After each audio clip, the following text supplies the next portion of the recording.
All right, what's going on, everybody? Of course, it's Raphael Haynes, aka Mr. Controversy. Did you miss me? And I got a special guest. I am honored to have the champ here. Man, I just wish my father was alive so he could see this because he would be going crazy. I have none other than Evander, the real deal, Holyfield. How are you doing today, sir? I'm doing great. Good, good. So, of course, we got to jump into it. Of course, the rumor's been circulating about this fight that's supposed to be first of all your comeback, and then this fight with Mike Tyson. Can you talk about that and what you do have planned? Well, the point of the comeback, somebody just made up the name himself. I was telling people that I want to start doing exhibitions, meaning that, with my foundation, your name for the fight, the Holyfield Foundation, I want to help the kids. I wanted to come back and be able to show the kids if you take care of your body at a young age, if you don't get bad habits, you don't have to put them down. Then at an older age, you ain't got to be worried about what type of person you're gonna be, or somebody gonna have to help you. Yes, sir. Okay, good. So it's no truth to the Mike Tyson because we know we've seen him and how he's been training and everything. So no truth to that, or Well, the thing is that he was doing something, I was doing something. Then when I told the people that they they saw me working out and they kind of put two and two together. They must be coming together to do this like this. But the fact of the matter, you know, I didn't mind if we do something like this. So his people been talking to my people, and we yet ain't got a solid deal together. But it's coming that way. If it could happen, then that's no problem. good. Okay, so I have to ask you. You had of course a great career, and is there any fighter from your era that you didn't face that you wanted to face? No, I don't think I took anybody on that who wanted to fight. There wasn't nobody that I desired to fight, and I didn't turn down no fight. Okay, so you didn't, yeah, because you basically fought everybody. When I think about it, that was around your prime. That Well, was who wanted to fight? I fought people that was older. I fought people that was younger. I'm right about 6 to 8 years younger than me. And so I fought people who was older than me, and I remember my on my first professional fight, I fought the Philadelphia state champion. I'm telling you, on my first fight, I think he had 11 fights. I ain't had none. I was jumping from 3 round into to six. That was kind of a difficult match for me. yeah, yeah. Like I said, I've always followed you. My father and people, we always followed you, and we always talk about. I was always taught about your legendary chin. You always had that legendary chin. Who was a boxer that you say had the hardest punch that you had to? I guess your chin had to take. Well, now George Foreman hit me with the hardest punch, but Reddy Bow hit me more than anybody with Mm. big shots like that. So I was kind of, and not winning my first fight with Reddy Bow, I was kind of like inspired by the people. Say, God, no, man. Like one thing, if you hit him, he's not gonna stop coming. That's that was a little bit of little inspiration that I can take something. Because everybody was kind of asking what's going to happen if he get hit with some big guy. And so after that, I went to the point of I guess the first heavyweight fight that was really kind of taxing when I fought Michael Dokes. And but seeing that after Michael Dokes, I kind of grew into how to handle guys that was bigger, and and had little bit more experienced than I. Yes, sir. So being in that battle, and like you said, you fought Riddick Bowe, then of course George Foreman. When you get hit, I mean, I just want to know because of course I'm not a fighter. When you get hit and you daze, like how do you compose yourself? How do you? Go ahead. When the thing is, a lot of time people thought that I got hit with a shot that I didn't get hit because your head forward when a person punch, you turn sideways like this and slide down. When you get hit on the chin or get hit in the temple or right here, now I remember the time when I got hit like that, man, them legs, you can't control your legs. Your legs, you do one of them things like that. You get a little embarrassing. Then once I knew I could be hurt. I remember at one point in time, I didn't feel that I can get hurt because it never happened to me. Mm-hmm. But in the first time, Bert Cooper caught me with a shot. And I'm like, oh, my leg did like this. And and they gave me my first 8 count. Then I realized that, wow, because I didn't see the shot either. So when he hit me, I didn't see the shot. And all I just know, my leg was like rubber band, like that. So, I realized, I said, okay, and like that. Then I never did get hurt again until I fought Riddick Bowe. And of course, I know that's something that you prided yourself. Is that what you prided yourself the most, was having that chin, or was it a hook, or what was it? Well, the art of the game, the two thing is that you only get hit when you do something wrong. So when you can come to the understanding, I'm only get hit if I do something wrong. So even sometimes you may get by. You did something wrong and the guy didn't swing. So you kind of thankful, wow. Because either you're in a position to hit that guy in a position to hit you. So either you hit the guy or either you move. If you don't hit that guy and you stand there and you don't move, the chances are you're going to get blasted. So if you hit the guy and didn't move, then if you miss the guy and you move, the guy tend to miss you. Mm. So, but you can't line yourself up just in front of a guy and not thinking that you're going to get hit. Yes, sir. Now, looking at today's fighters, they're much bigger today. You look at Tyson Fury, like what, 6'7", something like that. Yeah. Yeah, 6'9". How would you go about fighting someone that size? Well, I actually fought a guy that was 7'2". Ooh. 7'2", and he weighed 318, and I weighed 218, so he outweighed me about 100 pounds. Mm. And so the artwork is that when a guy miss you like if he missed me on the left side because I moved this way, and so the distance that you cover, because people lead when they punch, they stick their head out, and so that means that you can counter shot them because if you miss them, then you can hit them. Like this, because the length of your arms is the inches and stuff. It's amazing. The little short, even though a person that much taller, but the reach ain't that really that far if the guy trying to hit you. Mm-hmm. But if the guy is not trying to hit you, he's stepping back, then it's hard to get to him because his head back and he have it out that way. But when they come to get you, they lean forward. So the point is to getting the guy to lean forward trying to get you. And so on the guys that trying to hit you like that coming forward is the guy that hit with big shots. So it was easy for me to fight guy who wanted to kill me because they come forward. So they running into your power and I had quicker hands than them, but I was able to hit them. Yes, sir.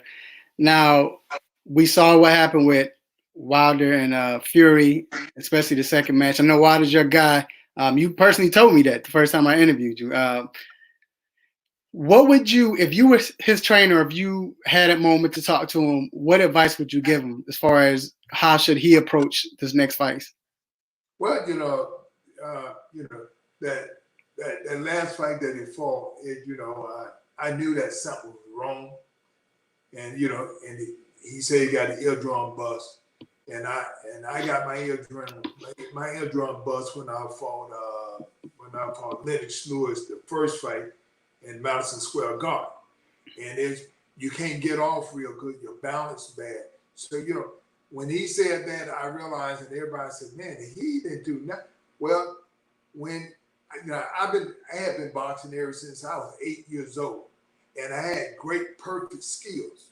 But once I got my eardrum bust, my timing was off, everything was off. And it was the greatest thing that I did in that fight. I didn't quit. Yes, sir. I didn't quit, and and Lennox wasn't aggressive enough in that fight, so he didn't come upon me because he respected that I could fight. So he didn't know what was happening like this, but I knew what was happening.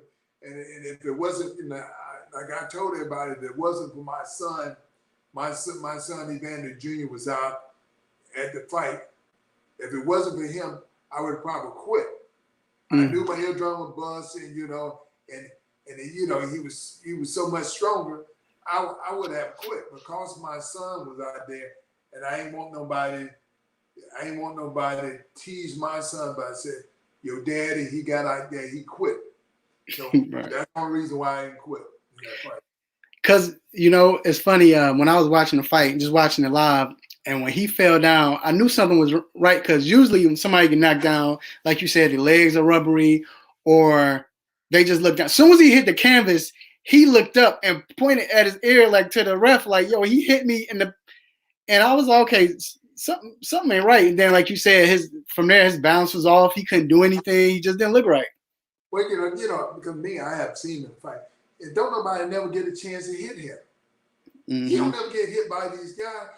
He'll do an awkward move, throw a hand up like this. He would joke with people.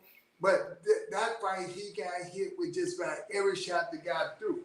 Right. Then once somebody told me his eardrum was bust, and I said, well, okay, then I understand, because I fought a whole fight, 12 rounds. I got my eardrum bust in the third round.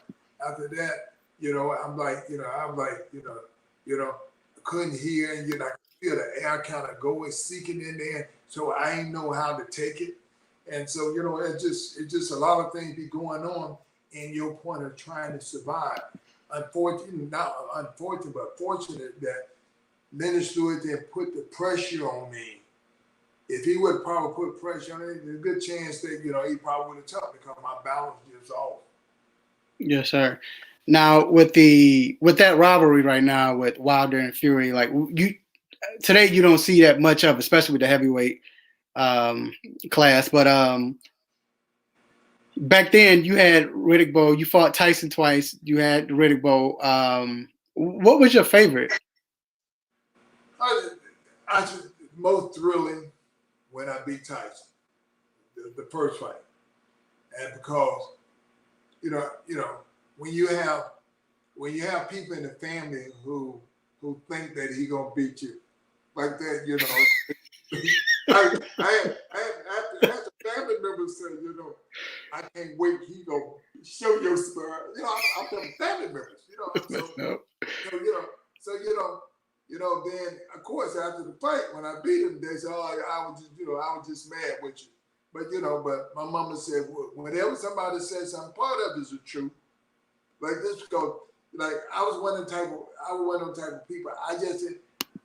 I'm the youngest of 9 in my family, and I'm one of them type of people that because I had my older brothers and my sisters and stuff, and my mom was always clowning them about they just won't do the right thing. So my mama had a heart attack when I was a kid. So my mama was at home. She caught me in everything. Mm. So I did the right thing. Because I did the right thing, I became who I am. Because I didn't have no drug problem. I was out late at night and all that. My mama kind of treated me like I thought a girl would get treated. Like I was gonna get pregnant, like this. So I had to come home early, man. I'm like, I'm 17 years old. You had been in the house at 9 o'clock. if I wasn't going to a boxing fight, I wasn't gonna be at an event. I had to be home. And so all that, what my mama just kind of reserved me and made me do the right things, kind of shaped my life to make me just. I just naturally had good. What I had, I didn't have bad habits, so I was winning even when I wasn't trying to win in life. You know, Mhm. people tend to like me more, and everybody thought I was different from the next guy. Which now I can deal with these guys because I had family members was like that. You know, you know. But my mama was at home when I was at home, so I didn't get a chance to do nothing wrong. It was kind of odd because I lived in the ghetto and everybody thought I was trying to be better than them. I wasn't trying to be better than them, but them whoopings my mama was gonna give me. I get 3 whoopings a day. I was like, I realized to zip it up, so I had control of my tongue.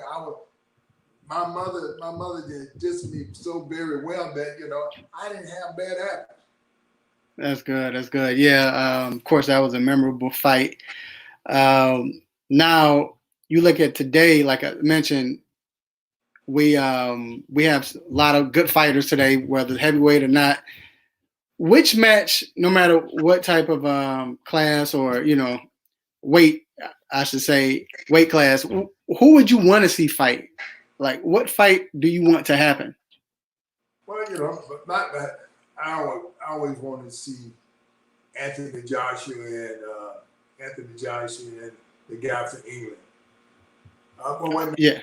No, not Anthony Joshua and Deontay. Right. Right. Right.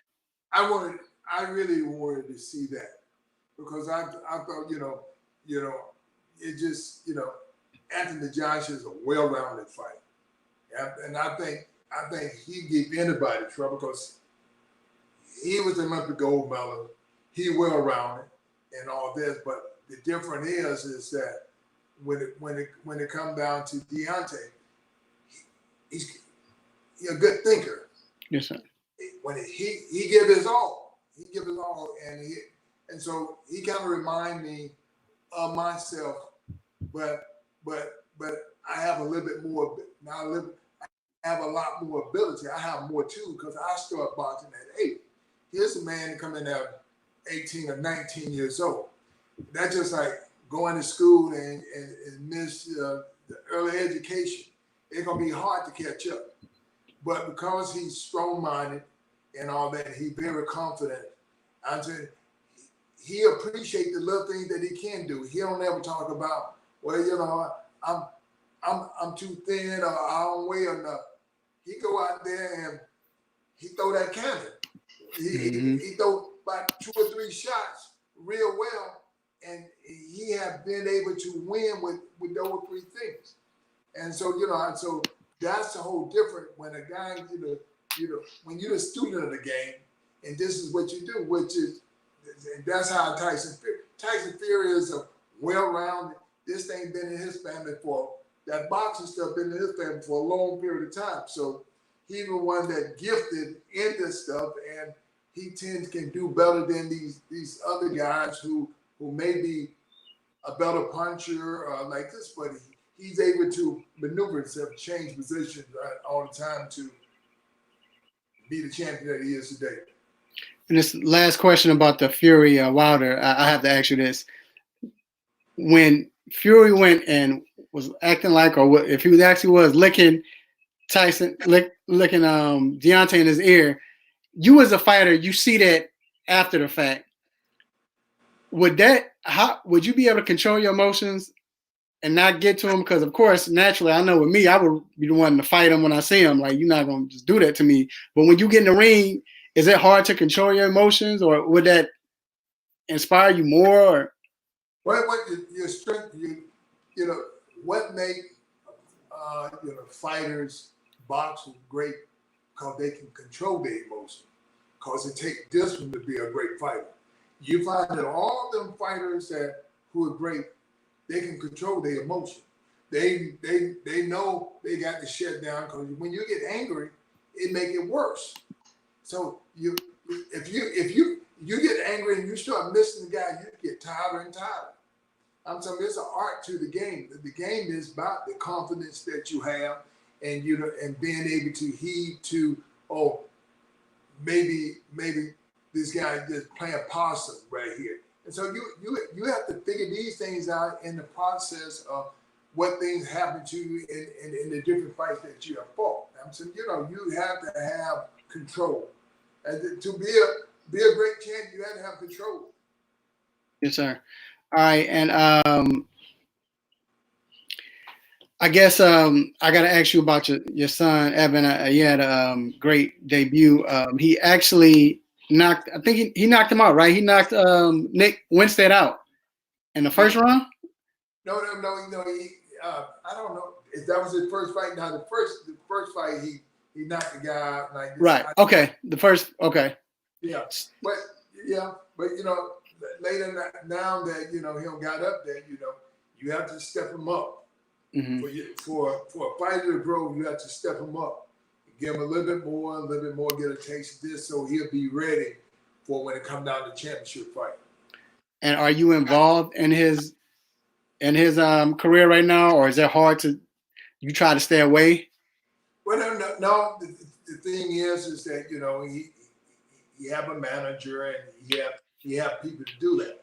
And so the thing is that I'm not, because realistic, I got a lot of kids, so I didn't really want to be the head person, because that means that I wasn't going to be a good coach, because I'm not going to be there every day.